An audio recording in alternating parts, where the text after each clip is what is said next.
ನಮ್ಮ ಸಮಾಜದ ಉದ್ದಗಲಕ್ಕೂ ಬೆಳಗಾಮಿಂದ ಹಿಡಿದು ತುಮಕೂರಿಂದ ಹಿಡಿದು ಮೈಸೂರುವರೆಗೂ ನಮ್ಮ ಸಮಾಜಕ್ಕೆ ವಾಲ್ಮೀಕಿ ಸಮಾಜಕ್ಕೆ ದೇವೇಗೌಡ ಅಪ್ಪಾಜಿಯವರು ಕುಮಾರಣ್ಣವರು ಜಾತ್ಯತೀತ ಜನತಾದಳ ಪಕ್ಷ ಒಳ್ಳೊಳ್ಳೆ ಹುದ್ದೆಯನ್ನ ಕೊಟ್ಟಿದೆ. ಉದಾಹರಣೆಗೆ ಬೆಳಗಾಂನಲ್ಲಿ ಇವತ್ತೇನು ಲೋಕೋಪಯೋಗಿ ಸಚಿವರಾಗಿದ್ದಾರೆ ಸತೀಶ್ ಜಾರಕಿಹೊಳಿ ಅವ್ರನ್ನ ಮೊಟ್ಟ ಮೊದಲ ಬಾರಿಗೆ ಮಂತ್ರಿ ಮಾಡಿದ್ದು ದೇವೇಗೌಡ ಅಪ್ಪಾಜಿಯವರು. ಅದೇ ರೀತಿ ಬನ್ನಿ ನೀವು. ಅದೇ ರೀತಿ ತುಮಕೂರಿನಲ್ಲಿ KN ರಾಜಣ್ಣವ್ರಿಗೆ ಜನರಲ್ ಕ್ಷೇತ್ರದಲ್ಲಿ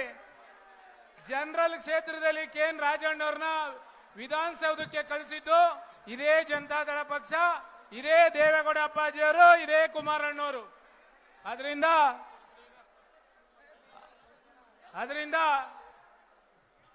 ನಿಮ್ಮೆಲ್ಲರ SCP TSP ಹಣನ 34 ರಿಂದ 35 ಸಾವಿರ ಕೋಟಿನೂ ಸುಧಾ ಲೂಟಿ ಮಾಡಿದ್ರು. ನಾವು ಕಾಂಗ್ರೆಸ್ ಪಕ್ಷನ ಈ ರಾಜ್ಯದಿಂದ ಕಿತ್ತು ಹೋಗಬೇಕು. ಮುಂದಿನ ಬಾರಿ ಹರೀಶ್ ಗೌಡ್ರನ್ನ ಹೆಚ್ಚಿನ ರೀತಿಯಲ್ಲಿ ಗೆಲ್ಲಿಸಬೇಕು ಅಂತೇಳಿ ನಾನು ಮಾತು ಮುಗಿಸ್ತಾ ಇದ್ದೀನಿ.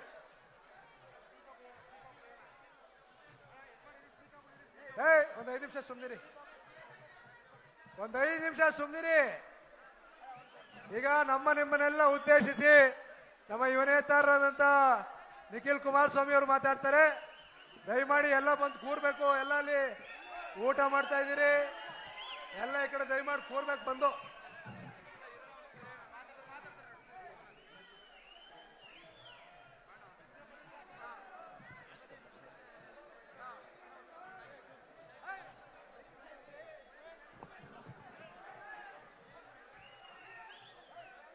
ಇವತ್ತಿನ ಜನರೊಂದಿಗೆ ಜನತಾದಳ ಕಾರ್ಯಕ್ರಮ ಹುಣಸೂರು ವಿಧಾನಸಭಾ ಕ್ಷೇತ್ರದಲ್ಲಿ ಬಹುಶಃ ಒಂದು ಐತಿಹಾಸಿಕವಾದಂತ ಒಂದು ಕಾರ್ಯಕ್ರಮವನ್ನ ನಡೆಸಿಕೊಡ್ತಕ್ಕಂಥದ್ದಕ್ಕೆ ಸಾಕಷ್ಟು ಈ ಕಾರ್ಯಕ್ರಮದ ಜವಾಬ್ದಾರಿಗಳನ್ನ ಹೊತ್ತು ಈ ಕಾರ್ಯಕ್ರಮದ ಯಶಸ್ಸಿಗೆ ಹಗಲಿರಳು ದುಡಿದಿರ್ತಕ್ಕಂಥ ಕ್ಷೇತ್ರದ ನಿಷ್ಠಾವಂತ ಕಾರ್ಯಕರ್ತ ಬಂಧುಗಳೇ, ಇವತ್ತಿನ ಈ ಕಾರ್ಯಕ್ರಮದ ರೂವಾರಿಗಳು, ಈ ಕಾರ್ಯಕ್ರಮ ಎಲ್ಲೂ ಕೂಡ ಇಷ್ಟು ದೊಡ್ಡ ಮಟ್ಟದಲ್ಲಿ ಆಯೋಜನೆಯನ್ನ ಮಾಡ್ಕೊಂಡಿದ್ದೇವೆ. ಜನ ಬಹಳ ಅಪಾರ ಸಂಖ್ಯೆಯಲ್ಲಿ ಬಂದು ಕಾರ್ಯಕ್ರಮದ ಯಶಸ್ಸಿಗೆ ಪಾತ್ರದಾರರಾಗಿದ್ದಾರೆ. ನಾವು ಬೇಗ ಬಂದು ವೇದಿಕೆಯನ್ನ ತಲುಪಬೇಕು ಅಂತಕ್ಕಂಥ ಬಹುಶಃ ಕಳೆದ ಒಂದು 2-3 ಗಂಟೆಗಳಿಂದನೂ ಕ್ಷೇತ್ರದ ಶಾಸಕರು, ನನ್ನ ಆತ್ಮೀಯ ಸಹೋದರ GD ಹರೀಶ್ ಗೌಡ್ರು ಬೆಳಗ್ಗಿನಿಂದನೂ ಕೂಡ ಬಹುಶಃ ಇವತ್ತು ಮೊದಲನೇ ಬಾರಿ ನಾನು ಅವ್ರನ್ನ ಇಷ್ಟೊಂದು ಟೆನ್ಷನ್ ನಲ್ಲಿ ನೋಡಿರ್ತಕ್ಕಂಥದ್ದು. ಸಾಮಾನ್ಯವಾಗಿ ನಿಮಗೆ ನಾನೇನು ಹೇಳ್ತಕ್ಕಂಥದ್ದು ಬೇಡ. ಪ್ರತಿನಿತ್ಯ ಪ್ರತಿ ಕ್ಷಣ ನಿಮ್ಮ ಜೊತೆಯಲ್ಲಿ ಒಬ್ಬ ಶಾಸಕ ಅಂತಕ್ಕಂಥದ್ದು ಕೂಡ ಬದಿಗಿಟ್ಟು ಮಾತನಾಡ್ತಕ್ಕಂಥದ್ದಾದ್ರೆ, ಈ ಕ್ಷೇತ್ರದಲ್ಲಿ ನಾನೊಬ್ಬ ನಿಮ್ಮ ಕುಟುಂಬದ ಒಬ್ಬ ಸದಸ್ಯ, ಒಬ್ಬ ಮಗನೋ ಅಣ್ಣನೋ ತಮ್ಮನೋ ಅಂತಕ್ಕಂಥ ರೀತಿಯಲ್ಲಿ ಕಳೆದ 3 ವರ್ಷಗಳಿಂದ ಸತತವಾಗಿ 2023ರ ವಿಧಾನಸಭಾ ಚುನಾವಣೆಯ ಅಂದಿನ ಸವಾಲುಗಳನ್ನ ಎದುರಿಸಿ ಎಲ್ಲಾ ಸವಾಲುಗಳನ್ನು ಕೂಡ ಮೆಟ್ ನಿಂತು ಇವತ್ತು ಪಕ್ಷದ ಕಾರ್ಯಕರ್ತರು, ಪಕ್ಷದ ಮುಖಂಡರು ಜೊತೆಯಲ್ಲಿ ಕ್ಷೇತ್ರದ ಎಲ್ಲ ನನ್ನ ತಂದೆ ತಾಯಂದ್ರುಗಳು, ಯುವ ಸಮುದಾಯದ ಅಣ್ಣ ತಮ್ಮಂದ್ರು, ಅಕ್ಕ ತಂಗಿಯರು, ಹಿರಿಯಕರು, ರೈತಾಪಿ ವರ್ಗ, ಜೊತೆಯಲ್ಲಿ ಹುಣಸೂರು ಕ್ಷೇತ್ರ ಅಂದ್ರೆ ನಮ್ಮೆಲ್ರಿಗೂ ಗೊತ್ತಿದ್ದಾಗೆ ಸರ್ವ ಸಮುದಾಯ ಸರ್ವ ಜನಾಂಗವೂ ಕೂಡ ವಾಸ ಇರ್ತಕ್ಕಂಥ ಒಂದು ಕ್ಷೇತ್ರ. ಇಂಥ ಒಂದು ಕ್ಷೇತ್ರದಲ್ಲಿ ಹರೀಶ್ ಗೌಡ್ರನ್ನ ಕಳೆದ 2023ರ ಸಾರ್ವತ್ರಿಕ ಚುನಾವಣೆಯಲ್ಲಿ ಗೆಲ್ಸಿರ್ತಕ್ಕಂಥ ನಿಮ್ಮೆಲ್ಲರಿಗೂ ಕೂಡ ಕೋಟಿ ಕೋಟಿ ಪ್ರಣಾಮಗಳನ್ನ ಈ ಸಂದರ್ಭದಲ್ಲಿ ನಿಮಗೆ ಅರ್ಪಿಸ್ಲಿಕ್ಕೆ ಬಯಸ್ತೇನೆ. ಕಾರಣ,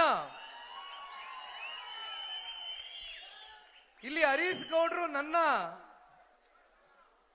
ಅವರ ಒಂದು ಸ್ನೇಹವನ್ನೇ ಮುಂದಿಟ್ಟು ನಾನು ಮಾತನಾಡ್ತಕ್ಕಂಥದ್ದಲ್ಲ.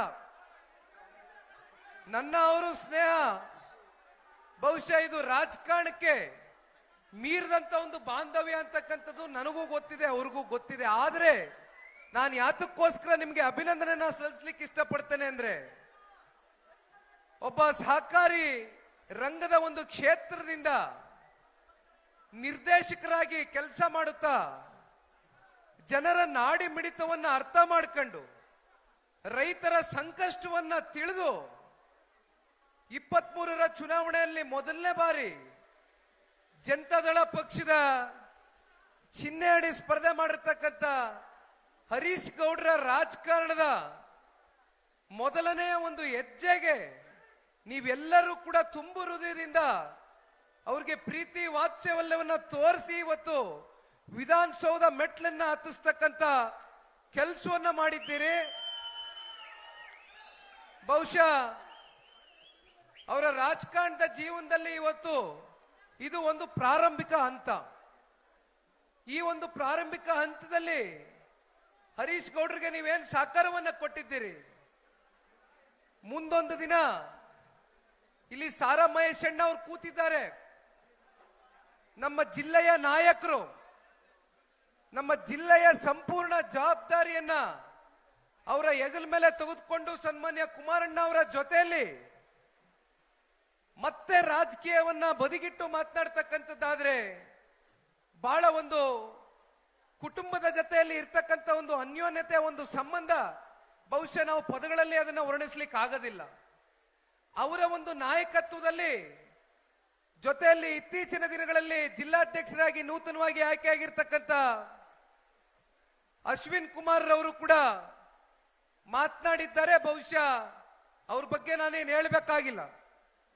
ಪಕ್ಷಕ್ಕೆ ಮತ್ತೆ ನಾಯಕತ್ವಕ್ಕೆ ಅತ್ಯಂತ ನಿಷ್ಠೆಯನ್ನ ಇಟ್ಕೊಂಡು ಅತ್ಯಂತ ಸೌಮ್ಯ ಸ್ವಭಾವದಿಂದ ವರ್ತನೆಯನ್ನ ಮಾಡ್ತಕ್ಕಂಥ ವ್ಯಕ್ತಿತ್ವವನ್ನು ಹೊಂದಿರತಕ್ಕಂಥ ಅಶ್ವಿನ್ ಅಣ್ಣ ಅವರಿಗೆ ಪಕ್ಷ ಇವತ್ತು ಜಿಲ್ಲಾಧ್ಯಕ್ಷ ಸ್ಥಾನವನ್ನ ಕೊಟ್ಟಿದೆ ಅಂತಕ್ಕಂಥದ್ದಾದ್ರೆ ಬಹುಶಃ ಅವರ ಜವಾಬ್ದಾರಿನೂ ಕೂಡ ಎಷ್ಟಿದೆ ಅಂತಕ್ಕಂಥದ್ದನ್ನ ನೀವು ಆಲೋಚನೆ ಮಾಡಬೇಕಾಗ್ತದೆ. ಆ ಜವಾಬ್ದಾರಿಯನ್ನ ಅಶ್ವಿನ್ ಅಣ್ಣ ಅವರು ಅರ್ಥಕೊಂಡಿದ್ದಾರೆ ಅಂತಕ್ಕಂಥದ್ದು ಕೂಡ ನಾವೆಲ್ಲರೂ ಕೂಡ ಭಾವಿಸಿದ್ದೇವೆ.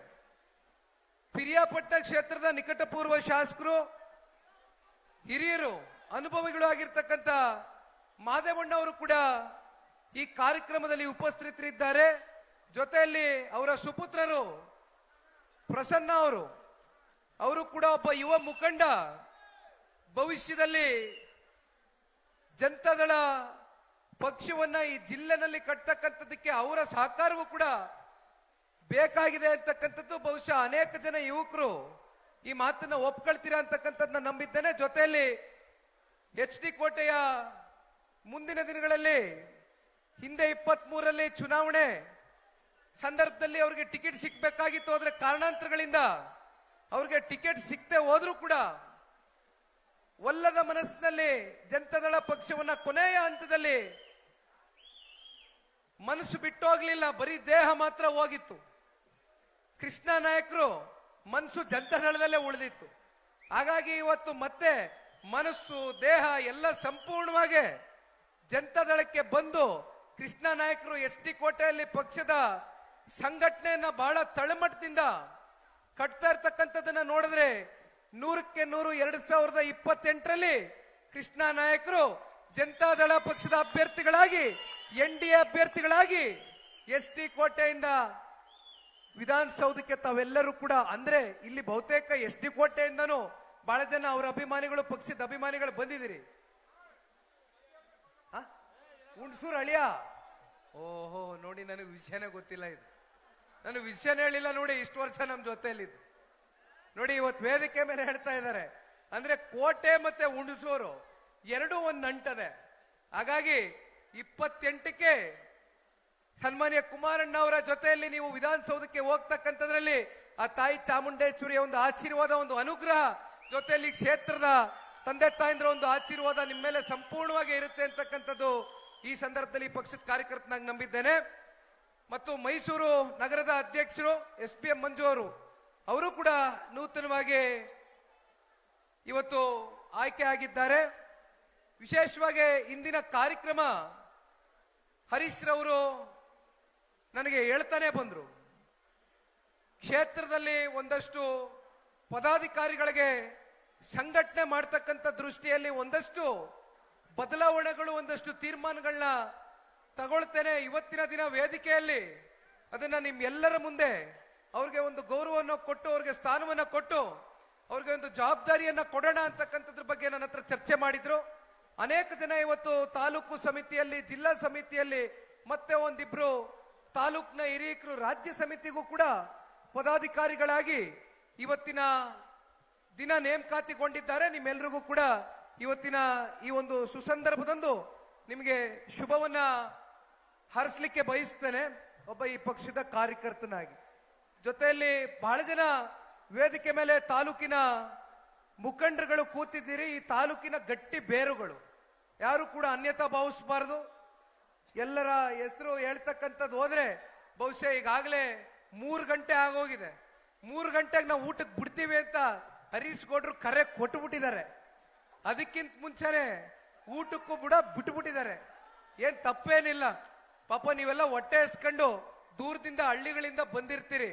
ನಮ್ಗೇನೋ 5 ಗಂಟೆ 6 ಗಂಟೆ 7 ಗಂಟೆ ಮಧ್ಯಾಹ್ನ ಊಟ, ಒಂದೊಂದ್ಸಲಿ ಊಟನೇ ಸಿಕ್ಕದೆ ಹೋದ್ರೂ ಕೂಡ ಅಭ್ಯಾಸ ಆಗೋಗದೆ. ಇನ್ನು ವಯಸ್ಸು ಚಿಕ್ಕದದೆ, ಕೈಕಾಲು ಗಟ್ಟಗದೆ. ನೀವು ಕಟ್ಟಿರ್ತಕ್ಕಂಥ ಈ ಜನತಾದಳ ಪಕ್ಷವನ್ನ ಈಗೇನು ಬೆಳ್ಳಿ ಹಬ್ಬ 25 ವರ್ಷ ಆಚರಣೆ ಮಾಡಿದೆ ಜನತಾದಳ ಪಕ್ಷ. 50 ವರ್ಷ ಅಂದ್ರೆ ಮತ್ತೆ 25 ವರ್ಷ ಸದೃಢವಾಗಿ ಈ ಪಕ್ಷವನ್ನ ಕಟ್ತಕ್ಕಂಥದಕ್ಕೆ ಒಂದು ದೃಢ ಸಂಕಲ್ಪವನ್ನ ಹೊತ್ತಿ ಇವತ್ತು ಈ ಪಕ್ಷದ ಕಾರ್ಯಕರ್ತನಾಗಿ ನಾನು ಈಗಾಗಲೇ 9,000 ಕಿಲೋಮೀಟರ್ಗೂ ಹೆಚ್ಚು ರಾಜ್ಯ ಪ್ರವಾಸವನ್ನ ಮಾಡಿ 2ನೇ ಹಂತದ ಪ್ರವಾಸಕ್ಕೆ ಮೈಸೂರು ಜಿಲ್ಲೆಗೆ ಬಂದು ನಿಂತಿದ್ದೇನೆ. ಮೈಸೂರಿನಲ್ಲಿ ಈಗಾಗಲೇ ಪ್ರಿಯಾಪಟ್ಟಣ ಆಯ್ತು, ನಮ್ಮ KR ನಗರ ಆಯ್ತು, ಅಲ್ಲಿಂದ ನಿನ್ನೆ ದಿನ ಬನ್ನೂರ್ಗೆ ಹೋಗಿದ್ದೆ ಟಿ ನರಸೀಪುರ ಕ್ಷೇತ್ರಕ್ಕೆ, ಇವತ್ತು ಹುಣಸೂರ್ಗೆ ಬಂದಿದ್ದೀನಿ. ಮತ್ತೆ ಕೋಟೆ ಕೂಡ ಮುಂದಿನ ತಿಂಗಳು 7ನೇ ತಾರೀಕು ಬಹಳ ದೊಡ್ಡ ಮಟ್ಟದಲ್ಲಿ ಪಕ್ಷದ ಕಾರ್ಯಕರ್ತರು ನಮ್ಮ ಕೃಷ್ಣ ನಾಯಕರ ನೇತೃತ್ವದಲ್ಲಿ ಕಾರ್ಯಕ್ರಮವನ್ನು ಆಯೋಜನೆ ಮಾಡ್ಕೊಂಡಿದ್ದಾರೆ. ಅಲ್ಲಿಯೂ ಕೂಡ ಬರ್ತೇನೆ. ಬಹುಶಃ ಹುಣಸೂರಷ್ಟೇ ಅಲ್ಲ, ಪಿರಿಯಾಪಟ್ಟಣ ಸೇರಿದಂತೆ, KR ನಗರ ಸೇರಿದಂತೆ, HD ಕೋಟೆ ಸೇರಿದಂತೆ, ಮತ್ತೆ ಹಾಸನ ಜಿಲ್ಲೆನಲ್ಲಿ ಒಂದು ತಾಲೂಕು ಅರ್ಕಲ್ಗೂಡು ವಿಧಾನಸಭಾ ಕ್ಷೇತ್ರ ಸೇರಿ ಬಹುಶಃ ಇಡೀ ರಾಜ್ಯದಲ್ಲಿ ನಮ್ಮ ರೈತರು, ಹೊಗೆ ಸೊಪ್ಪನ್ನ ಬೆಳೀತಕ್ಕಂಥ ರೈತರು ಕೇವಲ 5 ವಿಧಾನಸಭಾ ಕ್ಷೇತ್ರದಲ್ಲಿ ಮಾತ್ರ ಹೊಗೆ ಸೊಪ್ಪನ್ನ ಬೆಳೀತಾ ಇದ್ದಾರೆ. ಆದ್ರೆ ಪ್ರತಿ ವರ್ಷವೂ ಕೂಡ ನೀವು ಬೆಳೀತಕ್ಕಂತ ಒಂದು ಹೊಗೆ ಸೊಪ್ಪು ಒಂದ್ ಕಡೆ ಖರೀದಿ ಆಗಿಲ್ಲ ಅಂತಕ್ಕಂಥ ಆತಂಕ, ಮತ್ತೊಂದ್ ಕಡೆ ಖರೀದಿ ಮಾಡ್ತೀವಿ ಅಂದ ಮೇಲೆ ನಿಮಗೆ ಏನೊಂದು ಕೆಜಿಗೆ ರೇಟ್ ಅನ್ನ ನಿಗದಿ ಮಾಡಿರ್ತಾರೆ. ಈ ವರ್ಷ ಕೂಡ ಮತ್ತೆ ಅದೇ ಸಮಸ್ಯೆ ಎದುರಾಗಿದೆ. 320 ರೂಪಾಯಿ ಒಂದು ಕೆಜಿಗೆ ಹೊಗೆ ಸೊಪ್ಪನ್ನ ಖರೀದಿ ಮಾಡ್ತೇವೆ ಅಂತಕ್ಕಂಥ ಮಾತನ್ನ ಕೊಟ್ಟ ಮೇಲೆ ಅದನ್ನ 260 250 ರೂಪಾಯಿಗೆ ಇಳಿಕೆ ಮಾಡ್ತಾ ಇರ್ತಕ್ಕಂಥದ್ದು ಬಹುಶಃ ರೈತರಲ್ಲಿ ಸಾಕಷ್ಟು ಆತಂಕ ಉಂಟಾಗಿದೆ. ಈ ಒಂದು ವಿಚಾರಕ್ಕೆ ಸಂಬಂಧಪಟ್ಟಂತೆ ಹರೀಶ್ ಗೌಡ್ರು ಮಾತಾಡಬೇಕಾದ್ರೆ ಹೇಳ್ತಾ ಇದ್ರು, ಮೊನ್ನೆ ದಿನ ಪ್ರಿಯಾಪಟ್ಟಣಕ್ಕೆ ಜನರೊಂದಿಗೆ ಜನತಾದಳ ಕಾರ್ಯಕ್ರಮಕ್ಕೆ ಹೋಗ್ತಾ ಇದ್ದೆ. ಆ ಸಂದರ್ಭದಲ್ಲಿ ವಿಚಾರ ಕೇಳ್ಪಟ್ಟು ಹುಣಸೂರಿನಲ್ಲಿ ಏನೊಂದು ಟೊಬ್ಯಾಕೋ ಬೋರ್ಡ್ ಇದೆ, ಆ ಬೋರ್ಡ್ ನಲ್ಲಿ ಯಾವುದೋ ಒಬ್ಬ ಅಧಿಕಾರಿ ಒಂದ್ ರೀತಿ ನಮ್ಮ ರೈತರಿಗೆ ಸ್ವಲ್ಪ ಮನಸ್ಸಿಗೆ ನೋವಾಗ್ತಕ್ಕಂಥ ಕೆಲವೊಂದಷ್ಟು ಪದ ಬಳಕೆಯನ್ನ ಮಾಡಿದ್ದಾರೆ ಅಂತಕ್ಕಂಥದ್ದನ್ನ ಕೇಳ್ಪಟ್ಟೆ. ಕೇಳ್ತಾ ಇದ್ದಂಗೆ ಹರೀಶ್ ಗೌಡ್ರು, ಮಾದೇವಣ್ಣ ಅವರು, ಮತ್ತೆ ನಮ್ಮ ಅಶ್ವಿನ್ ಕುಮಾರ್ ಅವರು, ಬಹುತೇಕ ಈ ಜಿಲ್ಲೆಯ ನಾಯಕರುಗಳು ಎಲ್ಲರೂ ಸೇರಿ ಹುಣಸೂರಿನಲ್ಲಿ ಆ ಒಂದು ಟೊಬ್ಯಾಕೋ ಬೋರ್ಡ್ಗೆ ಭೇಟಿಯನ್ನ ಕೊಟ್ಟು ಭೇಟಿಯನ್ನ ಕೊಟ್ಟು ಅಲ್ಲಿರ್ತಕ್ಕಂಥ ಅಧಿಕಾರಿಗಳಿಗೂ ಕೂಡ ಒಂದು ಕಿವಿ ಮಾತನ್ನ ಹೇಳಿ ಬಂದಿದ್ದೇವೆ. ರೈತರು ಯಾವತ್ತೂ ಕೂಡ ಸ್ವಾಭಿಮಾನದ ಬದುಕನ್ನ ಕಾಣ್ತಕ್ಕಂಥ ಸ್ವಾಭಿಮಾನಿಗಳು. ಅಂತ ಸ್ವಾಭಿಮಾನಿಗಳ ಮನಸ್ಸಿಗೆ ಧಕ್ಕೆ ಉಂಟಾಗ್ತಕ್ಕಂಥ ಮಾತುಗಳನ್ನ ಆಡಬೇಡಿ ಅಂತಕ್ಕಂಥದ್ನ ಹೇಳ್ತಾ ಸನ್ಮಾನ್ಯ ಕುಮಾರಣ್ಣವ್ರಿಗೂ ಕೂಡ ದೂರವಾಣಿ ಮೂಲಕ ಅಲ್ಲಿ ರೈತರಿಗೆ ಒಂದು ಸ್ವಲ್ಪ ತಾತ್ಕಾಲಿಕವಾಗಿ ಸಮಾಧಾನವನ್ನ ಮಾಡಿ ಅಲ್ಲಿ, ಯಾಕೆಂದ್ರೆ ನನಗೆ ಗೊತ್ತಿತ್ತು ಬುಗಲೆದ್ದು ಬಿಟ್ಟಿತ್ತು. ಯಾಕೆಂದ್ರೆ ಒಂದಷ್ಟು ಮಾತುಗಳು ತುಚ್ಛವಾಗಿ ಆಡದಂತ ಸಂದರ್ಭದಲ್ಲಿ ರೈತರು ಬಹಳ ಸೂಕ್ಷ್ಮ ಜೀವಿಗಳು. ಎಲ್ಲೋ ಒಂದ್ ಕಡೆ ಅವ್ರ ಮನಸ್ಸಿಗೆ ನೋವಾದಂತ ಸಂದರ್ಭದಲ್ಲಿ ಮತ್ತೆ ಆ ಸ್ಥಳದಲ್ಲಿ ಮತ್ತಿನ್ನೇನು ಆಗುತ್ತೋ ಅಂತಕ್ಕಂಥದ್ದು ಬಹುಶಃ ನಾವು ಹರೀಶ್ ಗೌಡ್ರೆಲ್ಲ ನೀವೆಲ್ಲ ನಡ್ಕೊಂಡಿದ್ದ ರೀತಿ ನೋಡಿದಾಗ ಕುಮಾರಣ್ಣವರು ಫೋನ್ ಮಾಡ್ತಾ ಇದ್ದಂಗೆ ಎಲ್ಲೋ ಒಂದ್ ಕಡೆ ತಾವು ತೋರಿಸಿದಂತ ಆ ಒಂದು ಅಭಿಮಾನ, ಕೂಡ್ಲೆ ನೀವು ಸಮಾಧಾನ ಆದ್ರಿ, ಕೂಡ್ಲೆ ನೀವು ಗೌರವ ಕೊಟ್ರಿ. ಬಹುಶಃ ಇವೆಲ್ಲವನ್ನ ನೋಡಿದಾಗ ಕಳೆದ ವರ್ಷ ಇದೇ ರೀತಿ ನಮ್ಮ ತಂಬಾಕು ಬೆಳೆಗಾರರ ಸಮಸ್ಯೆ ಎದುರಾಯ್ತು. ಆಗ ತಂಬಾಕು, ನೀವು ಬೆಳೆದಂತ ತಂಬಾಕುವನ್ನ ಖರೀದಿ ಮಾಡ್ತಕ್ಕಂಥದಕ್ಕೆ ಸಿದ್ಧ ಆಗಿರ್ಲಿಲ್ಲ. ಆ ಒಂದು ಸಂದರ್ಭದಲ್ಲಿ ಸಾರಮ್ಮ ಎಸಣ್ಣ ಅವರು, ಹರೀಶ್ ಗೌಡ್ರು, ಜಿಲ್ಲೆಯ ಎಲ್ಲ ನಾಯಕರುಗಳ ಜೊತೆಯಲ್ಲಿ ಒಂದು ನಿಯೋಗನೆ ಬಂತು. ಒಬ್ಬ ರೈತ ನಿಯೋಗ ಸಂಪೂರ್ಣವಾಗಿ ಒಂದು 20, 25, 30 ಜನ ಬಂದು ಬಿಡದಿಯ ತೋಟದ ಮನೆಯಲ್ಲಿ ಸನ್ಮಾನ್ಯ ಕುಮಾರಣ್ಣವ್ರನ್ನ ಭೇಟಿ ಮಾಡಿದ್ರು. ಭೇಟಿ ಮಾಡಿ ಈ ಸಮಸ್ಯೆಗಳು ಹಿಂಗೆ ಎದುರು ನೋಡ್ತಾ ಇದ್ದೇವೆ, ದಯವಿಟ್ಟು ಇದನ್ನ ಖರೀದಿ ಮಾಡ್ತಕ್ಕಂಥದಕ್ಕೆ ನೀವು ಕೇಂದ್ರದ ಸಚಿವರಿದ್ದೀರಿ, ಏನಾದ್ರೂ ಮಾಡಿ ನಮ್ಮನ್ನ ಉಳಿಸಿ ಕುಮಾರಣ್ಣ ಅವರೇ ಅಂತ ಬಂದಾಗ ಆ ಸಂದರ್ಭದಲ್ಲಿ ಬಹುಶಃ ಕುಮಾರಣ್ಣ ಅವರು ತಗೊಂಡಂತ ಒಂದು ತೀರ್ಮಾನ, ಬಹುಶಃ ಇಲ್ಲಿ ಮೂರ್ತಣ್ಣ ಅವರು ಬಹಳ ಜನ ನಿಯೋಗದಲ್ಲಿ ಬಂದಿದ್ರು. ಈಗಲೂ ಕೂಡ ನನಗೆ ಬಂದು ಒಂದು ಇವತ್ತಿನ ಈ ಸಮಸ್ಯೆಯ ಬಗ್ಗೆ ಒಂದು ಅರ್ಜಿಯನ್ನ ಕೂಡ ಕೊಟ್ಟು ಹೋಗಿದ್ದಾರೆ. ಕುಮಾರಣ್ಣ ಅವ್ರ ಹತ್ರ ಚರ್ಚೆ ಮಾಡಿ ಕೂಡ್ಲೆ 320 ರೂಪಾಯಿ ಖರೀದಿ ಮಾಡ್ತಕ್ಕಂಥದಕ್ಕೆ ಮತ್ತೆ ಕುಮಾರಣ್ಣ ಅವರೇ ಮಧ್ಯ ಪ್ರವೇಶ ಮಾಡಿದ್ರೆ ಮಾತ್ರ ಇದನ್ನ ಒಂದು ತಾರ್ಕಿಕ ಹಂತಕ್ಕೆ ತಗೊಂಡೋಗಿ ನಮ್ಮ ರೈತರಿಗೆ ಒಂದು ಗೌರವ ಕೊಡ್ತಕ್ಕಂಥ ನಿಟ್ಟಿನಲ್ಲಿ ನಾವೇನಾದ್ರೂ ಮಾಡ್ತಕ್ಕಂಥದಕ್ಕೆ ಸಾಧ್ಯ ಅಂತಕ್ಕಂಥದ್ದು ಹೇಳಿದಾಗ, ಕಳೆದ ವರ್ಷ ಕಾಮರ್ಸ್ ಮತ್ತೆ ಇಂಡಸ್ಟ್ರಿ ಮಂತ್ರಿಗಳು ಮಾನ್ಯ ಪಿಯೂಷ್ ಗೋಯಲ್ ಜಿರವರು, ಯಾಕೆಂದ್ರೆ ನಿಯೋಗದವರು ಹೇಳ್ತಾ ಇದ್ರು, ನಾವು ಅನೇಕ ಬಾರಿ ಡೆಲ್ಲಿಗೆ ಬಂದಿದ್ದೀವಿ, ನಾವು ಯಾವತ್ತು ಡೆಲ್ಲಿಗೆ ಬಂದಿದ್ರು ಕೂಡ ಇಲ್ಲಿವರೆಗೂ ಆ ಒಂದು ಇಲಾಖೆಯ ಮಂತ್ರಿಯನ್ನ ಭೇಟಿ ಮಾಡ್ತಕ್ಕಂಥದಕ್ಕೆ ನಮ್ಗೆ ಇಲ್ಲಿವರೆಗೂ ಕೂಡ ಆಗೇ ಇಲ್ಲ. ಆದ್ರೆ ಕುಮಾರಣ್ಣ ಅವರು ಇವತ್ತು ಕೇಂದ್ರದಲ್ಲಿ ಬರೀ ಉಕ್ಕು ಮತ್ತೆ ಬೃಹತ್ ಕೈಗಾರಿಕೆಯ ಮಂತ್ರಿಗಳಾಗಿ ಕೆಲಸ ಮಾಡ್ತಾ ಇಲ್ಲ, ಕರ್ನಾಟಕ ರಾಜ್ಯದ ರೈತರ ಒಬ್ಬ ಪ್ರತಿನಿಧಿಯಾಗಿ ಸನ್ಮಾನ್ಯ ಕುಮಾರಣ್ಣ ಅವರು ಕೆಲಸ ಮಾಡ್ತಾ ಇದ್ದಾರೆ. ರೈತರು ಯಾವುದೇ ವಿಚಾರದಲ್ಲಿ ಸಂಕಷ್ಟಕ್ಕೆ ಒಳಗಾದ್ರು ಅಂತದ್ದು ಕೇಳ್ತಾ ಇದ್ದಂಗೆ ಅವರ ತಾಯಿ ರೀತಿಯ ರೈತರಿಗೋಸ್ಕರ ಮಿಡಿತಕ್ಕಂಥದ್ದು ಬಹುಶಃ ಕಳೆದ ವರ್ಷ ರೈತರ ಪರವಾಗಿ ನಿಂತಿರ್ತಕ್ಕಂಥದ್ದು ಒಂದು ಉದಾಹರಣೆ ಇದೆ. ಈ ವರ್ಷವೂ ಕೂಡ ಹರೀಶ್ ಗೌಡ್ರಿಗೆ ನಾನು ಮಾತನಾಡಿದ್ದೇನೆ, ಸಾರಾ ಮಹೇಶ್ ಅಣ್ಣ ಅವ್ರ ಜೊತೆ ಕೂತು ಮಾತನಾಡಿದ್ದೇನೆ. ಬಹುಶಃ ಇನ್ನೊಂದು 4-5 ದಿನಗಳಲ್ಲಿ ಸನ್ಮಾನ್ಯ ಕುಮಾರಣ್ಣ ಅವ್ರನ್ನ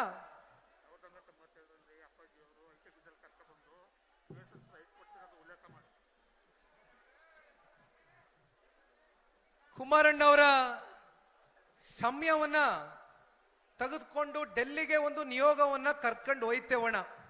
ದಯವಿಟ್ಟು ಯಾರು ಆತಂಕ ಪಡ್ತಕ್ಕಂಥದ್ದು ಬೇಡ. ಇವತ್ತು ರೈತರನ್ನು ಉಳಿಸ್ತಕ್ಕಂಥದ್ದಕ್ಕೆ ಇನ್ನು ಜನತಾದಳ ಪಕ್ಷ ಈ ರಾಜ್ಯದಲ್ಲಿ ಬದುಕದೆ, ಅದಕ್ಕೆ ಜೀವ ತುಂಬಿಸ್ಕೊಟ್ಟಿದ್ದೀರಿ. ಜೀವ ತುಂಬಿಸಿರ್ತಕ್ಕಂಥವ್ರು ನೀವು. ನಿಮ್ಮ ಸಂದಿಗ್ಧ ಪರಿಸ್ಥಿತಿಯಲ್ಲಿ ಜನತಾದಳ ಪಕ್ಷ ಸನ್ಮಾನ್ಯ ಕುಮಾರಣ್ಣ ಅವರ ನೇತೃತ್ವದಲ್ಲಿ 100ಕ್ಕೆ 100 ಹೊಗೆ ಸೊಪ್ಪಿನ ರೈತರಿಗೆ ಸಂಪೂರ್ಣ ಹೃದಯದಿಂದ ಸ್ಪಂದನೆಯನ್ನ ಕೊಡ್ತೇವೆ. ದಯಮಾಡಿ ತಾವು ಧೃತಿಗೆಡಬೇಡಿ, ಧೈರ್ಯವಾಗಿರಿ. ಹುಣಸೂರು ವಿಧಾನಸಭಾ ಕ್ಷೇತ್ರಕ್ಕೆ ಒಂದು ದೊಡ್ಡ ಇತಿಹಾಸ ಇದೆ. ಬಹುಶಃ ಆ ಒಂದು ಇತಿಹಾಸಕ್ಕೆ ಕಾರಣಕರ್ತರಾಗಿರ್ತಕ್ಕಂಥವ್ರು ಒಂದು ಕಡೆ ಕ್ಷೇತ್ರದ ಜನತೆ, ಕಾರಣ ದಿವಂಗತ ಮಾಜಿ ಮುಖ್ಯಮಂತ್ರಿಗಳು ದೇವರಾಜ್ ಅರಸೂರ್ ಅವರು.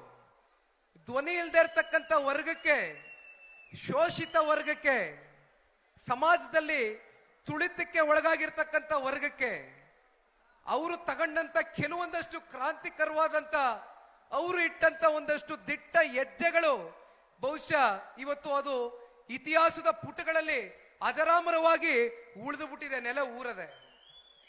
ಅಂತ ಒಬ್ಬ ಪುಣ್ಯಾತ್ಮನ ಪ್ರತಿಮೆಗೆ ಹೋಗಿ ನಾನು ಹರೀಶ್ ಗೌಡ್ರ ಹತ್ರ ಹೇಳ್ತಾ ಇದ್ದಂಗೆ ಹರೀಶ್ ಗೌಡ್ರ ಮನಸ್ಸಲ್ಲೂ ಕೂಡ ಅದೇ ಇತ್ತು. ಇವತ್ತು ಜನರೊಂದಿಗೆ ಜನತಾದಳ ಕಾರ್ಯಕ್ರಮಕ್ಕೆ ಬರ್ತಾ ಇದ್ದೇವೆ.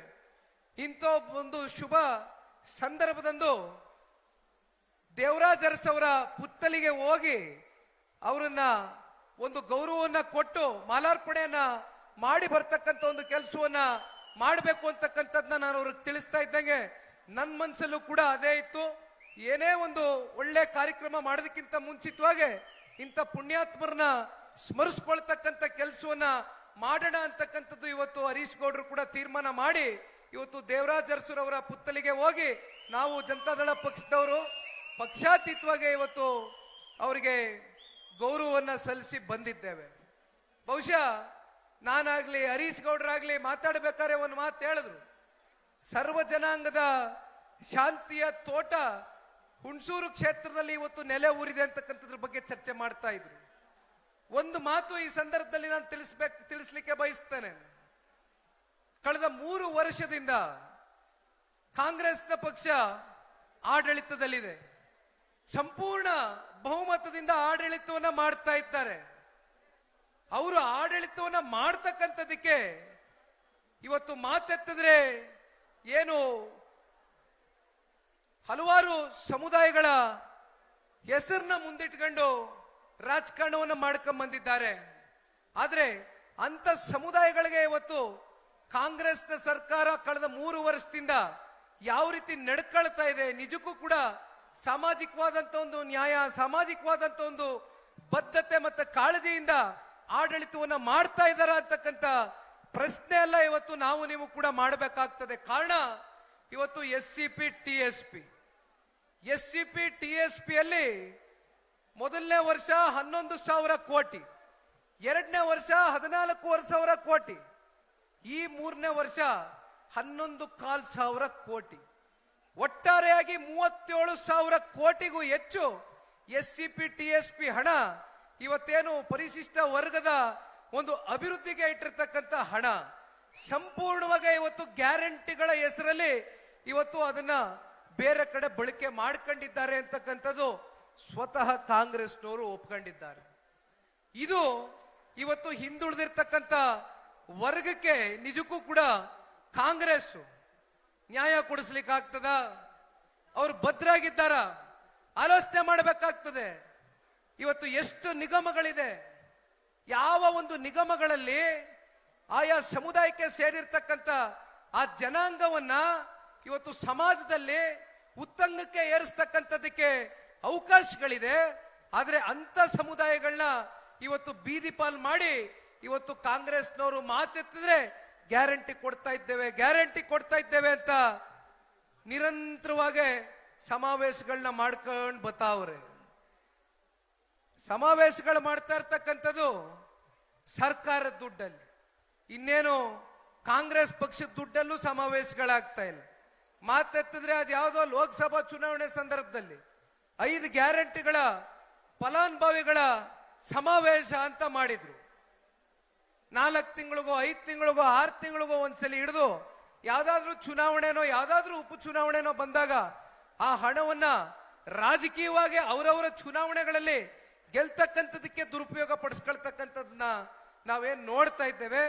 ಬಹುಶಃ ಇವತ್ತು ಇಲ್ಲಿ ಇಷ್ಟು ದೊಡ್ಡ ಮಟ್ಟದಲ್ಲಿ ಹುಣಸೂರಿನಲ್ಲಿ ಇವತ್ತು ಸೇರಿರ್ತಕ್ಕಂಥ ನಿಮ್ಮೆಲ್ಲರನ್ನು ನಾನು ನೋಡಿದಾಗ ಎಲ್ಲೋ ಒಂದ್ ಕಡೆ ಚುನಾವಣೆಯ ಒಂದು ಕಾವು ಹುಣಸೂರು ಕ್ಷೇತ್ರದಿಂದನೇ ಪ್ರಾರಂಭ ಆಗೋಗದೆ. ಇನ್ನೂ 2 ವರ್ಷ ಆದೆ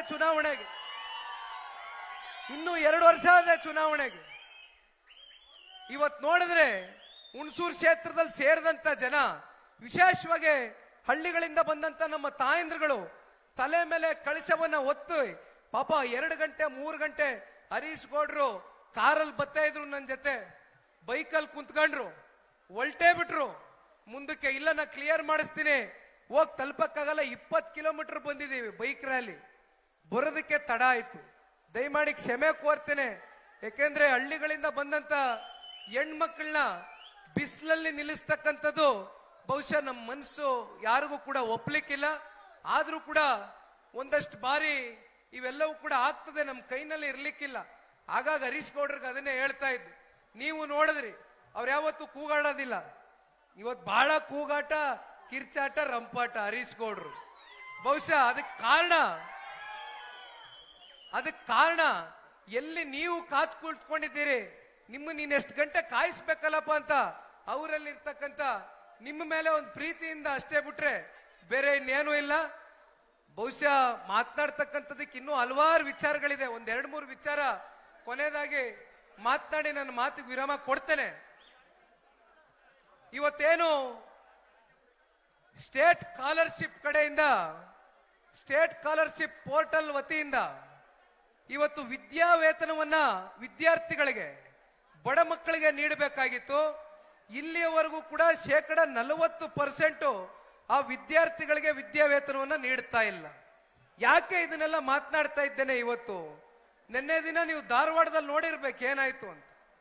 ಧಾರವಾಡದಲ್ಲಿ ಯುವಕರು ಬೀದಿಗಿಳಿದು ಇವತ್ತು ಸಂಪೂರ್ಣ ದಂಗೆ ನಡೀತಾ ಇದೆ ರಸ್ತೆಗಳಲ್ಲಿ. ಕಾರಣ, ಸರ್ಕಾರಿ ಹುದ್ದೆಗಳು ಇಲ್ಲಿವರೆಗೂ ಭರ್ತಿ ಮಾಡಿಲ್ಲ. ಸರ್ಕಾರಿ ಹುದ್ದೆಗಳು 2,85,000 ಹುದ್ದೆಗಳನ್ನ ಇಲ್ಲಿವರೆಗೂ ಭರ್ತಿ ಮಾಡಕ್ಕಾಗಿಲ್ಲ. ಕಾಂಗ್ರೆಸ್ನವ್ರು ಮಾತು ಕೊಟ್ಟಿದ್ರು, ಸ್ವತಃ ಮುಖ್ಯಮಂತ್ರಿಗಳ ಮಾತು ಕೊಟ್ಟಿದ್ರು. ಆದ್ರೆ ಇಲ್ಲಿವರೆಗೂ ಕೊಟ್ಟಂತ ಮಾತನ್ನ ಉಳಿಸ್ಕೊಳ್ತಕ್ಕಂಥದಕ್ಕೆ ಸಂಪೂರ್ಣ ವಿಫಲರಾಗಿದ್ದಾರೆ. ಆ ಕಾರಣದಿಂದ ಇವತ್ತು ಧಾರವಾಡದಲ್ಲಿ ಯುವಕರು ಬೀದಿಗೆ ಇಳಿದು ಹೋರಾಟವನ್ನ ಮಾಡ್ತಾ ಇದ್ದಾರೆ, ಪ್ರತಿಭಟನೆಯನ್ನ ಮಾಡ್ತಾ ಇದ್ದಾರೆ. ಕಾರಣ, ಬಹಳ ಜನ ರೈತಾಪಿ ವರ್ಗದ ಮಕ್ಕಳು ಓದಿದ್ದಾರೆ, ತುಂಬಾ ಜನ ಮಕ್ಕಳು ಕಾಂಪಿಟೇಟಿವ್ ಎಕ್ಸಾಮ್ಸ್ ನಲ್ಲಿ ಬರೆದಿದ್ದಾರೆ, ಪಾಸ್ ಔಟ್ ಆಗಿದ್ದಾರೆ. ಆದ್ರೆ ವಿಪರ್ಯಾಸ, ಅವ್ರಿಗೆ ಸರ್ಕಾರಗಳು ನೀಡಬೇಕಾದಂತ ಕೆಲಸ ಇಲ್ಲಿವರೆಗೂ ಕೂಡ ಅವ್ರಿಗೆ ಕೈಗೆ ಕೊಟ್ಟಿಲ್ಲ. ಆ ಕಾರಣದಿಂದ ಇವತ್ತು ಇನ್ನೊಂದು ಕಡೆ ನಮ್ಮ ಗಂಗಾ ಕಲ್ಯಾಣ ಯೋಜನೆಗೆ ಮಂಜೂರಾತಿ ಆಗದೆ, ಕೇವಲ ಕಾಗದ ಪತ್ರದಲ್ಲಿ ಮಂಜೂರಾತಿ ಆಗದೆ. ಆದ್ರೆ ಇಲ್ಲಿವರೆಗೂ ಕೂಡ ಗಂಗಾ ಕಲ್ಯಾಣ ಯೋಜನೆಯಲ್ಲಿ ಮಧ್ಯಮ ವರ್ಗದ ರೈತರು, ಸಣ್ಣ ರೈತರು, ಪರಿಶಿಷ್ಟ ವರ್ಗದ ರೈತರುಗಳು ಏನು ಬೋರ್ವೆಲ್ಗಳನ್ನ ನಿಮಗೆ ಅನುಕೂಲ ಮಾಡ್ತಕ್ಕಂಥದಕ್ಕೆ ಗಂಗಾ ಕಲ್ಯಾಣ ಯೋಜನೆ ನಿಮಗೆ ಮೀಸಲಿಟ್ಟಿದ್ದೆ ಸರ್ಕಾರಗಳು, ಹಿಂದಿನ ಸರ್ಕಾರಗಳು. ಆದ್ರೆ ಇಲ್ಲಿಯವರೆಗೂ ಕೂಡ ಯಾವ ಘಟಕಗಳು ಕೂಡ, ಯಾವ ಬೋರ್ವೆಲ್ಗಳಿಗೂ ಕೂಡ ಇವತ್ತು ಚಾಲನೆಯನ್ನ ಕೊಟ್ಟಿಲ್ಲ ಈ ಸರ್ಕಾರ. ಒಟ್ಟಾರೆಯಾಗಿ ಮಾತನಾಡ್ತಾ ಹೋದ್ರೆ TC ಕನೆಕ್ಷನ್ ವಿಚಾರ ಮಾತನಾಡಬಹುದು. 25,000 ಇದ್ದಂತ TC ಕನೆಕ್ಷನ್ ಇವತ್ತು 2.5-3 ಲಕ್ಷಕ್ಕೆ ಹೋಗಿ ತಲುಪಿದೆ.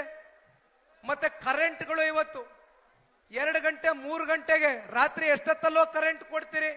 ವಿದ್ಯುತ್ ಸಂಪರ್ಕ ಇವತ್ತು ಸಂಪೂರ್ಣವಾಗಿ ಸ್ಥಗಿತ ಆಗಿದೆ. ವಿದ್ಯುತ್ಗಳು ಕೊಡ್ತಾ ಇಲ್ಲ ಸರಿಯಾದಂತ ಸಂದರ್ಭದಲ್ಲಿ. ಈ ರೀತಿ ರೈತರುಗಳ ಜೀವನದ ಜೊತೆ ಚೆಲ್ಲಾಟವನ್ನ ಪ್ರತಿ ಹಂತದಲ್ಲೂ ಇವತ್ತು ಕಾಂಗ್ರೆಸ್ನವ್ರು ಏನ್ ಮಾಡ್ತಾ ಇದ್ದಾರೆ. ಬಹುಶಃ ಇದಕ್ಕೆಲ್ಲವೂ ಕೂಡ ಉತ್ತರವನ್ನ ಕೊಡಬೇಕು ಅಂತಕ್ಕಂಥದ್ದಾದ್ರೆ ಜನತಾದಳ ಪಕ್ಷ ಎಲ್ಲದಕ್ಕೂ ತಯಾರಿಯನ್ನ ಮಾಡ್ಕೊಂಡಿದ್ದೆ. ಮನೆಯಲ್ಲಿ ಕೂತು, ಕಚೇರಿಯಲ್ಲಿ ಕೂತು ನಾವ್ಯಾರು ಕೂಡ ರಾಜಕಾರಣ ಮಾಡ್ಕೊಂಡ್ ಬಂದಂತವ್ರಲ್ಲ. ಬೀದಿಯಲ್ಲಿ ಇಳಿತೇವೆ, ನಿಮ್ಮ ಜೊತೆಯಲ್ಲಿ ನಿಲ್ತೇವೆ, ರೈತರ ಜೊತೆಯಲ್ಲಿ ಇರ್ತೇವೆ. ಈ ಜನ ವಿರೋಧಿ ಸರ್ಕಾರವನ್ನ ಈ ರಾಜ್ಯದಿಂದ ಬುಡ ಸಮೇತ ಕಿತ್ತೋಗಿತಕ್ಕಂಥದ್ವರೆಗೂ ಕೂಡ ಹೋರಾಟ ಜನತಾದಳ ಪಕ್ಷದ ಕಾರ್ಯಕರ್ತ ಬಂಧುಗಳು ಕಳೆದ ಇನ್ನೊಂದು 2 ವರ್ಷಗಳ ಕಾಲ ಯಾರು ಕೂಡ ಕುತ್ಕೊಳ್ತಕ್ಕಂಥ ಪ್ರಶ್ನೆ ಇಲ್ಲ, ಎದೆಗುಂತಕ್ಕಂಥ ಪ್ರಶ್ನೆ ಇಲ್ಲ. 100ಕ್ಕೆ 100 ನಮಗೆ ಸಂಪೂರ್ಣ ವಿಶ್ವಾಸ ಇದೆ. ಇವತ್ತು ಯಾವ ರೀತಿ ಇವತ್ತು ಚುನಾವಣೆ ಕಾವು ಇಲ್ಲದೆ ಹೋದ್ರೂ ಕೂಡ ನೀವು ಬಂದು ಇಷ್ಟು ದೊಡ್ಡ ಮಟ್ಟದಲ್ಲಿ ಸೇರಿದ್ದೀರಿ. ಇದೇ ರೀತಿ ಬಹುಶಃ ಇವತ್ತು ಚುನಾವಣೆ ಏನಾದ್ರೂ ಡಿಕ್ಲೇರ್ ಆದ್ರೂ ಕೂಡ ಈ ಕೂಡಲೇ ಕಾಂಗ್ರೆಸ್ ಸರ್ಕಾರವನ್ನ ಮನೆಗೆ ಕಳಿಸ್ತಕ್ಕಂಥ ಒಂದು ಕೆಲಸವನ್ನ ನಾಡಿನ ಜನತೆ ಮಾಡ್ತಕ್ಕಂಥದ್ರಲ್ಲಿ ಯಾವುದೇ ಸಂಶಯ ಇಲ್ಲ. ಹಾಗಾಗಿ ಇನ್ನು ಮಾತನಾಡ್ತಕ್ಕಂಥದ್ದಕ್ಕೆ ಬಹುತೇಕ ವಿಚಾರಗಳಿದ್ರು. ಸಮಯ 3:20 ಆಗಿದೆ. ಇನ್ನೂ ನಿಮ್ಮ ಸಮಯ ತೆಗೆದುಕೊಳ್ಳೋದು ಬೇಡ. ಯಾಕೆಂದ್ರೆ ಇನ್ನೂ ಒಂದು ದೊಡ್ಡ ಸಮಾವೇಶವೂ ಕೂಡ ಬಹುಶಃ ಇನ್ನೊಂದು ತಿಂಗಳು 2 ತಿಂಗಳ ಒಳಗಡೆ ಮೈಸೂರು ಜಿಲ್ಲೆಯಲ್ಲಿ ಬಹಳ ದೊಡ್ಡ ಮಟ್ಟದಲ್ಲಿ ಮೊನ್ನೆ ದಿನ ಹಾಸನ್ನಲ್ಲಿ ಏನೊಂದು ಸಮಾವೇಶ ಆಯಿತು. ನಾಡಿದ್ದು ಬಿಜಾಪುರ ಜಿಲ್ಲೆಯಲ್ಲಿ ಕಿತ್ತೂರು ಕರ್ನಾಟಕದ 7 ಜಿಲ್ಲೆ ಸೇರಿ ಒಂದು ದೊಡ್ಡ ಸಮಾವೇಶವನ್ನ ಜನತಾದಳ ಪಕ್ಷ ಹಮ್ಮಿಕೊಂಡಿದೆ. ಅದೇ ರೀತಿ ಮೈಸೂರು ಜಿಲ್ಲೆಯಲ್ಲೂ ಕೂಡ ಒಂದು ದಿನಾಂಕ ಅತಿ ಶೀಘ್ರದಲ್ಲೇ ಪಕ್ಷದ ವರಿಷ್ಠರು ತೀರ್ಮಾನವನ್ನ ಮಾಡ್ತಾರೆ. ಆ ಒಂದು ಸಮಾವೇಶಕ್ಕೆ ತಾವೆಲ್ಲರೂ ಕೂಡ ಬಂದು ಭಾಗವಹಿಸಿ ಈ ಭ್ರಷ್ಟ ಕಾಂಗ್ರೆಸ್ ಸರ್ಕಾರದ ವಿರುದ್ಧವಾಗಿ ನಾವು ನೀವೆಲ್ಲರೂ ಕೂಡ ಮೈಸೂರು ಜಿಲ್ಲೆಯಿಂದ ಹೋರಾಟವನ್ನ ಪ್ರಾರಂಭ ಮಾಡ್ತಕ್ಕಂಥದ್ದು ಕಾರಣ ಮೈಸೂರು ಜಿಲ್ಲೆ ಹಳೆ ಮೈಸೂರು ಪ್ರಾಂತ್ಯ ಅಂತ ನಾವೇನ್ ಕರಿತೇವೆ. ಮೈಸೂರು ಜಿಲ್ಲೆಗೆ ರಾಜಕೀಯವಾಗಿ ರಾಜ್ಯ ರಾಜಕಾರಣದಲ್ಲಿ ತನ್ನದಾದಂತ ಒಂದು ಇತಿಹಾಸ ಇದೆ. ಬಹುಶಃ ಮುಂದೊಂದು ದಿನ ಒಂದು ಹೊಸ ಇತಿಹಾಸವನ್ನ ಮರುಸೃಷ್ಟಿ ಮಾಡ್ತಕ್ಕಂಥದಕ್ಕೆ ಮೈಸೂರು ಜಿಲ್ಲೆಯಿಂದನೇ ತಗೊಳ್ತಕ್ಕಂಥ ಕೆಲವೊಂದಷ್ಟು ತೀರ್ಮಾನಗಳಾಗಬೇಕು ಅಂತಕ್ಕಂಥದ್ದು ಈ ಸಂದರ್ಭದಲ್ಲಿ ನಾನು ಹೇಳ್ತಾ ಮತ್ತೊಮ್ಮೆ ನನಗೆ ಹೊಗೆ ಸೊಪ್ಪಿಂದ ಹೇಳಿದ್ನಲ್ಲ ನಾನು ಹೇಳಿದ್ದೀನಿ, ಸುಮಾರು ಹೊತ್ತು ಮಾತಾಡಿದ್ದೀನಿ.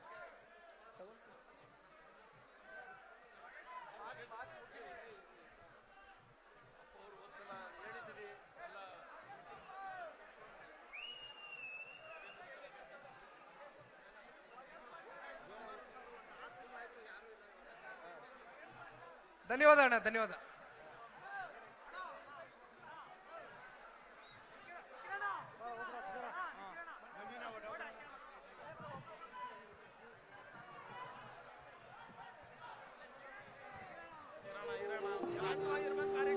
ಯಾರೋ ಕಾರ್ಯಕರ್ತರದ್ದು ಒಂದು ವಾಚ್ ಕಳೆದೋಗಿದೆ, ದಯಮಾಡಿ ವಾಚ್ ಪಡ್ಕೊಳ್ಬೇಕು. ಒಂದು ವಾಚ್ ಕಳೆದೋಗಿದೆ ನೋಡಿ ಇಲ್ಲಿ ವೇದಿಕೆ ಮೇಲೆ, ದಯಮಾಡಿ ಅವ್ರು ಬಂದು ಕಲೆಕ್ಟ್ ಮಾಡ್ಕೊಳ್ಳಿದ್ದು. ಎಲ್ಲ ರೈತ ಬಾಂಧವರೇ, ದಯಮಾಡಿ ನಾನು ಎರಡು ಮಾತ್ರ ಹೇಳಕ್ ಇಷ್ಟಪಡ್ತಾ ಇದ್ದೀನಿ. 1992ರಲ್ಲಿ ಮಾಜಿ ಪ್ರಧಾನಿ ದೇವೇಗೌಡ ಅಪ್ಪಾಜಿ ಅವರು ಐಕ್ಯ ಗುಜರಾತ್ ಕರ್ಕೊಂಡ್ಬಂದು ಕಟ್ಟೆಮಾಡಿ ಬೋರ್ಡಿಗೆ ರೈಟ್ ಕೊಡಿಸ್ತವ್ರು, 100 ರೂಪಾಯಿ ಲೈಸೆನ್ಸ್ ಕೊಡಿಸ್ತವ್ರು ಮಾಜಿ ಪ್ರಧಾನಿ ದೇವೇಗೌಡ ಅಪ್ಪಾಜಿ ಅವರು. ಅದರ ಉಲ್ಲೇಖ ಮಾಡಿ ಅಂತ ನಾನು ನಿಖಿಲ್ ಕುಮಾರಸ್ವಾಮಿ ಅವರಿಗೆ ಹೇಳಿದೆ. ಪಾಪ ಅವ್ರಿಗೆ ಅದು ಗಮನಕ್ಕೆ ಹೋಗಲಿಲ್ಲ. ದಯಮಾಡಿ ರೈತರ ಪರವಾಗಿರ್ತಕ್ಕಂಥ ಪಕ್ಷ ಅಂತಂದ್ರೆ ಅದು JDS ಪಕ್ಷ, ರೈತರ ಪಕ್ಷ ಅಂತಂದ್ರೆ ಅದು ಜಾತೀಯತೆ ಜನತಾದಳದ ಪಕ್ಷ ಅಂತಕ್ಕಂಥ ಮಾತ್ರ ಈ ಸಂದರ್ಭದಲ್ಲಿ ಹೇಳ್ತಾ ತಮ್ಮೆಲ್ಲರೂ ಇಷ್ಟ ಅಪಾರ ಸಂಖ್ಯೆ ಬಂದಿರ್ತಕ್ಕಂಥ ಎಲ್ಲರಿಗೂ ಕೈ ಮುಗಿದು ನಾನು ನಮಸ್ಕಾರ ಮಾಡ್ತಾ ಮಾತಾ ಮುಗಿಸ್ತಾ ಇದ್ದೇನೆ.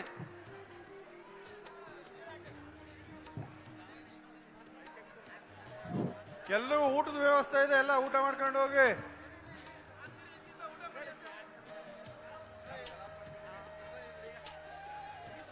ಊಟದ ವ್ಯವಸ್ಥೆ ಮಾಡಿದ್ದಾರೆ, ಎಲ್ಲ ಶಾಂತಿ ರೀತಿಯಿಂದ